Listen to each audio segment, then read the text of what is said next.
Hi, I'm Vicki, the Syrinscape social media ambassador here again, helping you get started with the Syrinscape players. In this video, we'll take a closer look at each of the columns, sections, sliders and buttons in the Syrinscape interface, as well as getting you familiar with some basic Syrinscape lingo. So let's open up our fantasy player and get learning. If you haven't signed into Syrinscape yet, you can just dismiss the sign-in screen or take a look at the previous video to get going with creating an account and signing in. For the moment, we'll just assume that you've signed in and bought or redeemed a few sound sets with a voucher or subscription. You'll see that the interface is broken up into different sections, and I'll go into more detail about each of these sections during this video. But just to give you an overview of what we're looking at here, on the left we have a list of sound sets. This next column is moods, the column after that is elements. Then over here we have our one-shots, and below that the global one-shots, which are always fun to throw in. Okay, let's take a close look at this leftmost column first. Here you'll see a long list of sound sets available in the Syrinscape Fantasy Player. As I record this, there are more than 500 sound sets in the Fantasy Player alone. So what is a sound set? Well, it's our first bit of lingo, and you'll hear me use it a lot. A sound set is a bunch of samples, loops and music tracks all gathered together to build a single location, monster encounter or section of an adventure. A sound set brings you everything you need to turn on the movie-like soundtrack for a scene in your game. You'll see it includes some different moments within the scene that we refer to as moods, which you can see here. For example, if we open up the Friendly Tavern sound set, that includes different moods for a scene within a tavern, such as a busy time at the tavern filled with lots of rowdy people shouting and laughing, and then there's a separate mood here where the musicians play their instruments a little louder. And then another mood for a quiet chat by the fire, where the crowd is more in the background and we can hear the crackling warmth of the fire. We'll dive deeper into the specifics of moods in the next video, but let's just make sure that I've covered everything there is to know about this first column. At the very top, when you've signed in, you'll see the words all sound sets. At the moment, the list is showing every sound set in the Syrinscape Fantasy Player, including the ones you don't own and can't play back. But if you click on all sound sets, you'll see some useful options for filtering what you see. This includes purchased, unpurchased and installed content. That way you don't have to scroll so much to find what you're looking for. You can just choose to look at sound sets that you've purchased or installed instead. You can even make your own custom playlists, which will show up here too, and we call those campaigns. That's something that I'm going to cover in another video, but just to show you what a campaign looks like, here's one that I've created with just the perfect amount of death and mayhem that I can trigger right at my fingertips. Now going back to all sound sets, below that you'll see a text search field, and here you can type things in quickly to find content from the list below. If I type in Green Dragon, you'll see that the sound set list now becomes pared down to either sound sets called Green Dragon or sound sets that include the Green Dragon moods in them.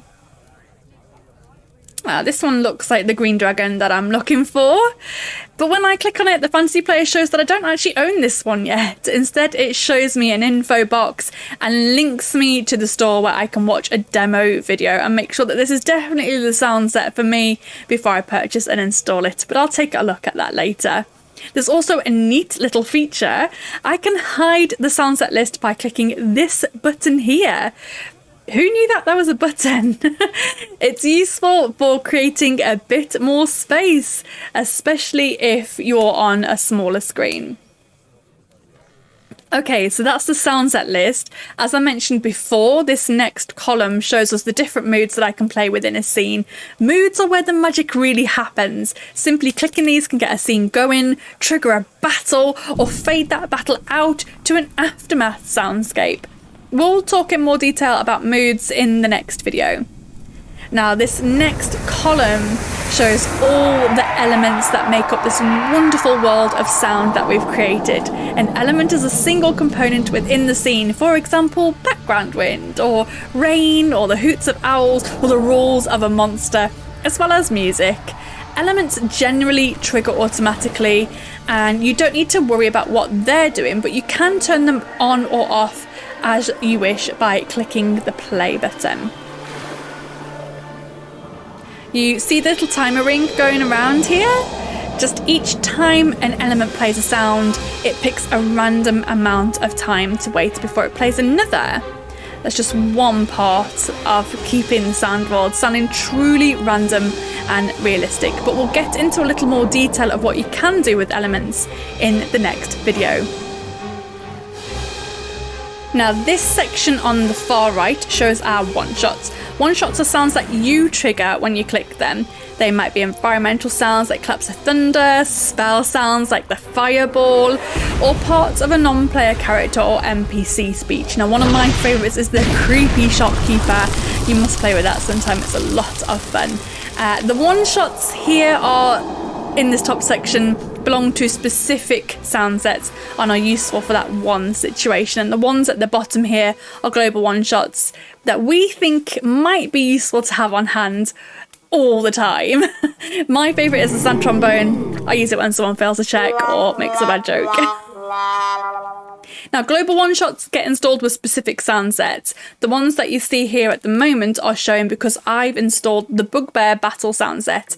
If you don't have the Bugbear Battle sound set installed, then you won't be seeing them, but that's easy to fix by searching for it and installing it for free. If you seem to be missing some highly useful sounds from your global one-shots, then just check out our FAQ page, which I've linked in the description below, to see which one-shots are attached to which sound sets. Okay, so just a few more bits and pieces to explain. This big slider here is the master volume. You can probably work out what that does. But what is this volume slider over here? Well, that is the volume for the one-shots specifically. 100% volume is actually right in the middle, and you can turn that down relative to everything else that's playing by pulling that a bit to the left, or you can push it all the way up to 11. Okay, 200% by sliding it all the way to the right. Let's face it, some people just like their boom sounds as loud as possible.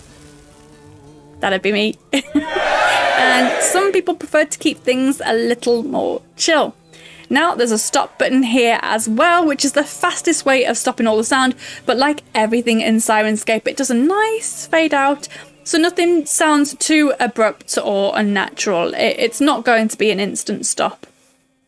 The little eye icon lets you see more info about a sound set, including a description and credits, and this cog gets you to the settings menu. Now, one important thing to note in the settings menu is the interface size. Now, depending on your display resolution, you might want to bump that up or down to get things to the most useful size for your eyes. This little pencil icon here allows you to move your moods up or down to suit you, and that's really easy peasy. So that's a big start on the basics of the Syrinscape players. Everything is the same regardless of which player you're using, whether that's the fantasy, sci-fi or board game player. If you still don't know what I mean when I say a sound set, a mood, an element, or a one-shot, then maybe jump back and watch this video again, or grab me on social media, or contact support to ask some questions. We're always happy to chat with our fellow gamers. The Syrinscape forums, which I've also linked below, are also a nice, friendly place to get some more help from other Syrinscape community members. In our next video, we'll dive into moods and elements in much more detail and get you mixing the sounds that's just right for your story. I'll see you there.